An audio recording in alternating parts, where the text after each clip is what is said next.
Pastor గారు చెప్పే వాక్యంలోనే కానీ ప్రతి మాట కూడా ప్రతి ప్రూఫ్స్ తో చెప్తున్నారు. సైన్స్ బైబిల్ సేమ్ ఒకేలాగా, అంటే సైన్స్ లో బైబిల్ ఉంది, బైబిల్ ఉన్నది సైన్స్ లో ఉన్నది. ఈ శాంతి మహోత్సవాలకు వచ్చినందుకు మాకు చాలా సంతోషంగా ఉంది. ఇలాంటి మీటింగ్స్ గుంటూరులో చాలా చాలా జరగాలని మేము సంతోషిస్తున్నాము. అన్నయ్య మెసేజ్ సూపర్గా చెప్పాడు. ఎందుకంటే ఇలాంటి సువార్త అందలేక చాలా మంది నశించిపోతున్నారు.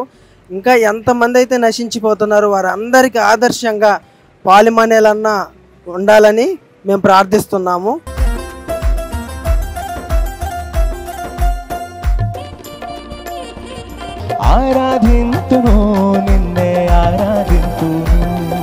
చాలా బాగుంది.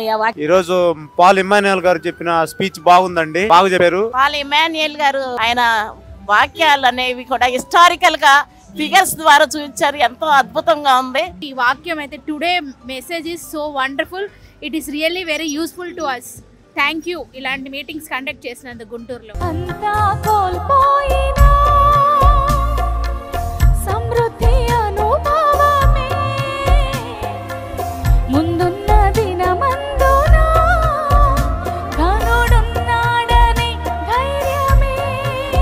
పాల్ ఇమ్మానుయేల్ గారు అద్భుతమైన సందేశం ఇచ్చారు. ఉదయం కదిలించబడింది. నా జీవితంలో నేను ఒక పాస్టర్ గారిని, నేను అద్భుతమైన సందేశం విన్నాను. నేను కూడా నా జీవితంలో తప్పకుండా నాకు కొన్ని విజయాలు, ఈ యొక్క సందేశం ద్వారా నేను కూడా కొన్ని విజయం పొందబోతున్నానని నేను ఆశతో ధైర్యం కలిగించే విధంగా ఉంది. భయపడవద్దు, నమ్మిక మాత్రం ఉంచు అని దేవుడు ధైర్యపరిచాడు.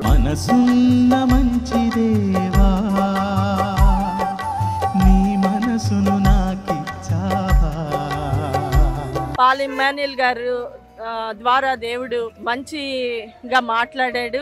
ఆయన యందు నమ్మిక ఉంచితే మా సమస్యలన్నీ కూడా తీరుతాయని మేము చాలా సంతోషంగా ఆయన యందు నమ్మిక ఉంచి ఆయన వాక్యం విని సంతోషంగా వెళ్తున్నాం. ఈ వాక్యం చాలా బాగుంది. పాల్ ఇమ్మానుయేల్ గారు అన్న ఈ వాక్యం చాలా బాగా అనిపించింది. 3 రోజుల నుంచి మేము వస్తున్నాము, కానీ చాలా బాగా దీవించబడ్డాము. దేవుడు స్వస్థత కూడా మాకు వచ్చిందని నేను నమ్ముచున్నాను. మరి ఎంతో చక్కగా మంచి ఆత్మీయమైన వాక్యం మేము విన్నాము, బలపడ్డాము. మరి మంచి వాక్యం చెప్పిన పాల్ ఇమ్మానుయేల్ గారికి, మిస్సి పాలమ్మ గారికి చాలా వందనాలు. ప్రభువులో మన సమస్తము సాధించగలం. యేసుకు అసాధ్యం ఏది కూడా లేదు. ఆయన సమస్తాన్ని జయించాడు, పాపాన్ని జయించాడు, లోకాన్ని జయించాడు, శత్రువుని జయించాడు. ఇంకా చెప్పాలంటే సమాధిని జయించాడు, మరణాన్ని జయించిన దేవాదేవుడు మనకు విజయాన్ని ఇవ్వడానికి ఆయన సమర్థుడు.